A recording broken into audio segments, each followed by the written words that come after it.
Operação Blindagem. Polícia Federal prende ex-secretário de Turismo de Florianópolis. Entre os crimes investigados está uma suposta lavagem de dinheiro envolvendo um contrato com o BNDES. Belo do Sul, na Serra Catarinense, ainda contabilizam as perdas após a chuva de granizo que atingiu a cidade. O município decretou situação de emergência. Parecer da Justiça. Médico suspeito de abusar de pacientes é indiciado por 16 estupros. No total, são 38 vítimas. Medida importante para a movimentação de cargas. O governador Raimundo Colombo deve liberar na próxima semana o início das obras da bacia de evolução dos portos de Itajaí e Navegantes. Com isso, os terminais poderão receber navios de grande porte. Renda extra. Conheça um grupo de amigos que encontrou na Páscoa uma forma de aumentar os rendimentos. E no futebol, a eliminação do último catarinense que ainda tinha chances de avançar na Primeira Liga.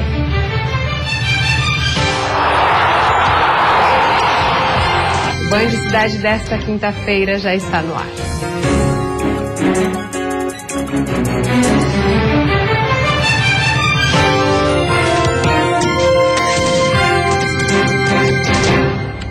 Olá, boa noite. Boa noite. Produtores de grãos da Serra Catarinense estão contabilizando os prejuízos. A chuva de granizo que atingiu Campo Belo do Sul deixou 1.500 hectares de soja e milho danificados.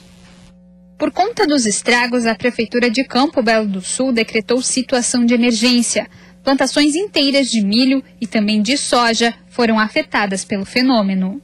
Para se ter uma ideia do estrago, essa plantação de soja aqui chegava mais ou menos na minha cintura. E agora, por causa da chuva de granizo, a lavoura inteira ficou danificada. Soja que ela não estava assim tão adiantada, o grão não estava começando a querer encher o grão, e agora sem folha nenhuma. Isso aí o pé vai acabar secando e essas vaginhas que aparenta que tem aí, que sobrou, não tem grão daí, não tem grão. Ou seja, não tem nem, perca total mesmo, né? É perca total. Seu Virgílio teve perdas não só na soja, mas também no milho. Toda a área plantada foi afetada, fazendo com que toda a produção fosse destruída pelo granizo. Praticamente esse ano foi perdido, foi perdido. Porque daí eu até não tenho seguro, não tenho seguro nenhum. A Prefeitura ainda contabiliza os prejuízos, mas estima-se que chegue aos 5 milhões de reais. Pelo menos 1.500 hectares de grãos foram perdidos. Esse decreto vai ser importante para os agricultores, né? É o que vai dar um amparo legal perante o financeiro para ter o reembolso, né, da área onde tem o seguro, para que o produtor possa pelo menos tirar um pouco do prejuízo que teve. A chuva de granizo ocorreu na noite de terça-feira e durou cerca de 22 minutos. Em alguns locais, as pedras de gelo acumularam, chegando a 50 centímetros. Sexta-feira de instabilidade em Santa Catarina e possibilidade de chuva em algumas regiões. Na Serra, o amanhecer deve ser de 14 graus, podendo chegar aos 21. No litoral norte e grande Florianópolis, as temperaturas chegam aos 27. Deve fazer 27 também no Vale do Itajaí. No sul do estado, termômetros variam entre 18 e 26, com possibilidade de chuva isolada. Já na região oeste, o dia deve ser de sol entre nuvens e máxima de 23 graus. A Polícia Federal deflagrou nesta manhã a Operação Blindagem através da Delegacia de Repressão a Crimes Financeiros e Desvio de Verbas Públicas. Na ação foi efetuada a prisão do ex-secretário de Turismo de Florianópolis, Mário Cavalazzi. O delegado de Repressão a Crimes Financeiros e Desvio de Verba Pública da Polícia Federal, Christian Lusbart, é o responsável pela operação. Conforme ele, já foram cumpridos mandados de prisão preventiva, de prisão temporária e mandados de busca e apreensão de diversos bens móveis e imóveis, todos expedidos pela Justiça Federal em Florianópolis. Alguns veículos recolhidos na ação de hoje já estão no pátio da Polícia Federal na capital. Estamos aguardando o desenrolar dos depoimentos para verificar qual atitude vai ser tomada, se as prisões temporárias vão ser liberadas ou vão ser solicitadas preventivas, vai depender de como vai ser o transcorrer da operação agora. A investigação foi iniciada ainda em 2014, após uma denúncia anônima recebida pela Polícia Federal. O O principal investigado utilizava pessoas e empresas chamadas de laranjas para ocultar seu real patrimônio, estimado em 10 milhões de reais. Conforme a Polícia Federal, são crimes contra o sistema financeiro, envolvendo contrato com o BNDES, crimes de usurpação de bens da União, decorrentes da lavra ilegal de areia e argila no município de Canelinha, na Grande Florianópolis. A investigação continua e os nomes dos investigados permanecem em sigilo para não atrapalhar o andamento da operação. As pessoas que supostamente são as interpostas pessoas, os vulgos laranjas, estão colaborando, estão conversando a respeito dos fatos, até porque eles não têm interesse, a princípio estão demonstrando que não têm interesse em ocultar nada. Tentamos contato com o advogado de defesa do ex-secretário Mário Cavalazzi, mas ele não retornou nossas ligações. O médico suspeito de abusar de pacientes foi indiciado por 16 estupros. No total, são 38 vítimas. O nutrólogo era investigado desde novembro de 2015 e foi preso na clínica em que trabalha no centro da capital no dia 16 de fevereiro. O inquérito sobre o caso foi entregue na segunda-feira ao Ministério Público. No total, são 38 vítimas. O médico foi indiciado por 16 estupros. Segundo a polícia, são 8 crimes denominados de estupro contra vulnerável e 8 crimes de estupro tipo comum. O médico segue detido em prisão temporária no presídio masculino de Florianópolis. A defesa das vítimas aguarda que a prisão seja convertida para preventiva, já que a prisão temporária se esgota na próxima semana. O médico se declarava anestesiologista, endocrinologista e nutrólogo e chegava a atender 70 pacientes por dia. Era muito procurado por mulheres que queriam emagrecer com o uso de medicamentos como sibutramina. O médico é investigado também pelo Conselho Regional de Medicina, que desde 2010 recebe denúncias sobre as práticas médicas do suspeito. E a seguir devem começar em breve os trabalhos no canteiro de obras da nova bacia de evolução do complexo portuário de Itajaí e Navegantes. E ainda o sobe e desce do dólar. A moeda americana apresentou quedas sucessivas este mês, o que tem movimentado as casas de câmbio.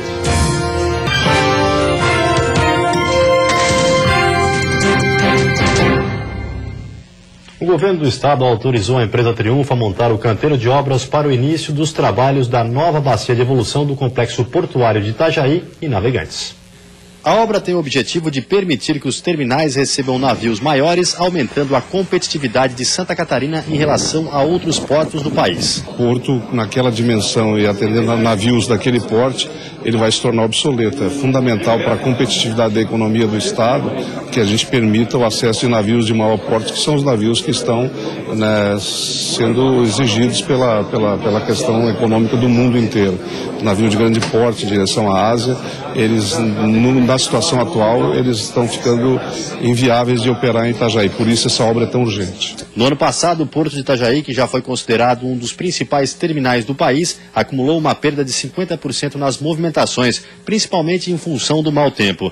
A nova bacia de evolução vem para dar mais fôlego ao setor. A autorização para o início dos trabalhos será liberada antes da conclusão do processo licitatório para a contratação da empresa, que dará apoio à fiscalização da obra. Eu estou levando provavelmente segunda-feira, talvez tenha aqui a Brasília, segunda vez seria na terça, já a ordem de serviço para iniciar as obras. Conseguimos resolver todas as questões ambientais que estavam pendentes. A obra da bacia de evolução vai custar ao governo do estado 103 milhões de reais. O dólar fechou esta quinta-feira abaixo de R$ 3,70. É o menor valor em 4 meses. Depois de atingir no início do ano a maior cotação na era do real, a moeda americana apresenta quedas sucessivas em março, uma oscilação que provoca corrida às casas de câmbio. Marcelo vai se casar no próximo sábado e no mesmo dia embarca para a lua de mel, uma viagem de 35 dias nos Estados Unidos, programada com 3 meses de antecedência. Tudo perfeito, não fosse a dificuldade para lidar com a oscilação do dólar. Você acaba pegando uma oscilação para baixo e aí você compra um pouquinho mais, quando sobe você não compra, você tem que estar realmente bem antenado com a questão do dólar, você tem que estar afinado com isso. Em 2015, o dólar subiu bastante e terminou o ano com valorização de quase 47%, vendido a quase R$ 4,00. Começou 2016 e a moeda norte-americana manteve a tendência de alta. Em janeiro, atingiu a maior cotação da história do Plano Real, R$ 4,16, mas na última semana despencou cerca de 10%. Na sexta-feira, quando o ex-presidente Lula depôs na Polícia Federal, o dólar caiu para R$ 3,76, a menor cotação em 3 meses. Nessa loja de câmbio, o movimento foi muito acima do normal. Pessoas que já tinham viagem marcadas, que estavam de alguma maneira esperando um momento um pouco mais oportuno para comprar, acabaram resolvendo as suas questões na própria sexta. Para quem não quer muita emoção, quer um investimento de menor risco, portanto, o ideal é caminhar para um investimento de renda fixa. Mas para quem pretende viajar, o momento é bom para comprar. É o caso do Marcelo, que nos próximos 35 dias espera que o dólar fique, digamos, menos nervoso. Rezei tanto por você, para você se manter na baixa. Agora entra de férias, deixa eu descansar. E depois do intervalo, o assunto é a Primeira Liga. Tem o empate do Figueirense com o Flamengo, que tirou o alvinegro da competição. E também a expectativa de Criciúma e Avaí para os jogos de hoje à noite. Os dois times vão apenas testar jogadores que não estavam sendo aproveitados.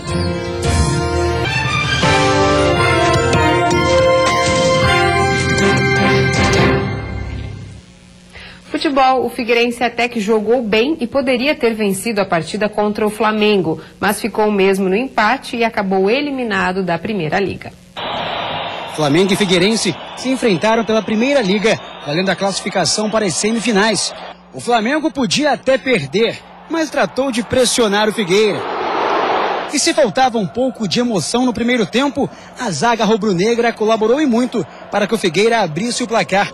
Aos 29 minutos, no recuo de bola, o Wallace tenta proteger e o goleiro Paulo Vitor demora para sair. Pedroso é mais rápido e toca para Everton Santos abrir o placar. Mas 4 minutos depois, o rubro-negro buscou o empate. Guerreiro chutou de longe para igualar o marcador.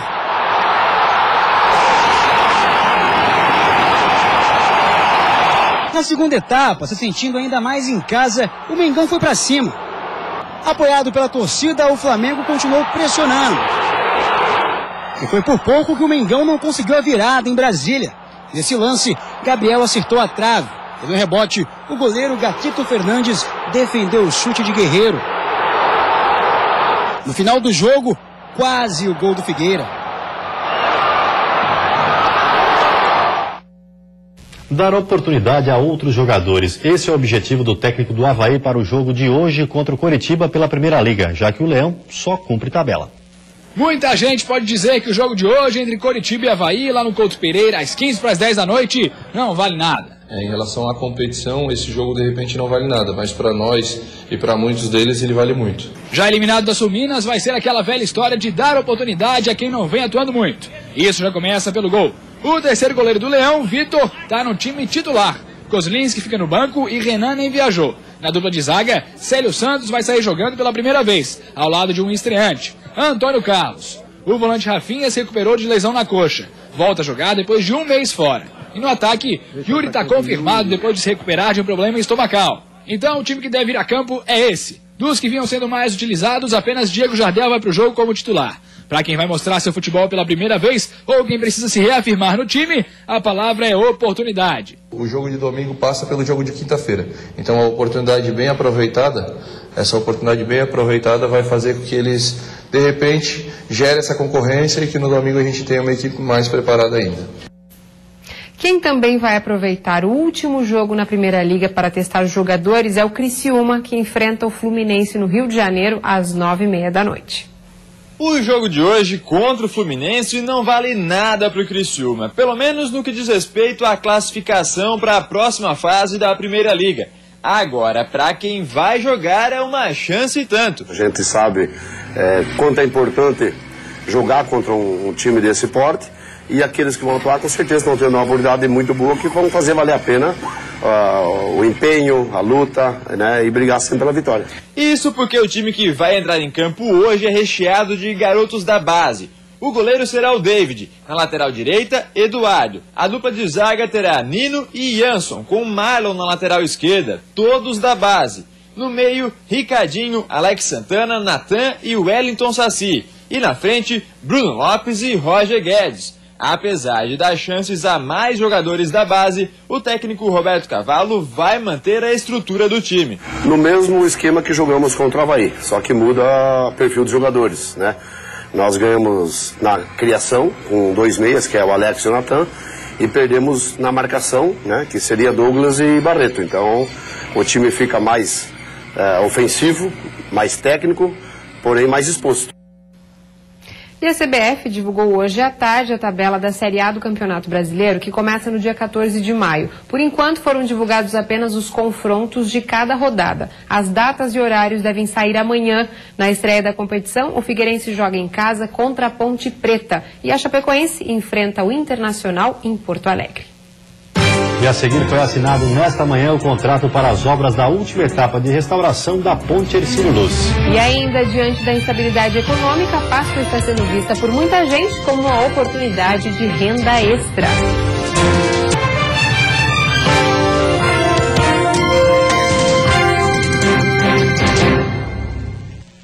Foi assinado nesta manhã o contrato para as obras da última etapa de restauração da Ponte Hercílio Luz. O grupo português Teixeira Duarte deve concluir os trabalhos em 30 meses.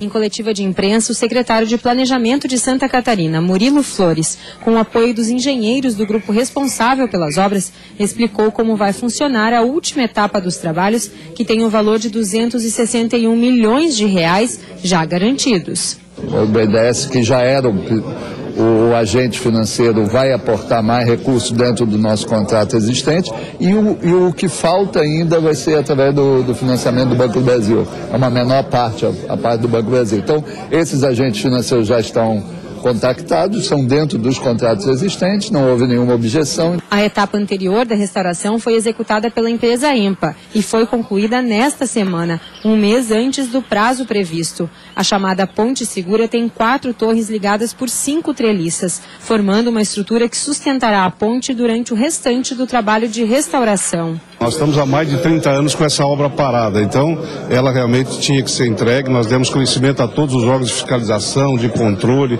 fundamentamos todas as nossas ações e nós temos absoluta convicção de que fizemos o certo e fizemos dentro da lei e fizemos com correção. A Ponte Hercílio Luz foi construída na década de 1920 e desde 1982 está fechada para o trânsito de veículos. Em 1991, o cartão postal do estado foi totalmente interditado para qualquer tipo de tráfego. Com a reabertura total, a expectativa é absorver até 20% da demanda atual da mobilidade em Florianópolis. Quem quiser acompanhar o valor investido na restauração da ponte e como está o andamento da obra, basta acessar o site www.pontehercilioluz.sc.gov.br. Nesta Páscoa, muita gente vem optando por economizar e a produção caseira promete atender esse público cada vez mais exigente e que, ao mesmo tempo, quer fugir dos preços altos. Bom momento também para quem fabrica ovos de chocolate em casa.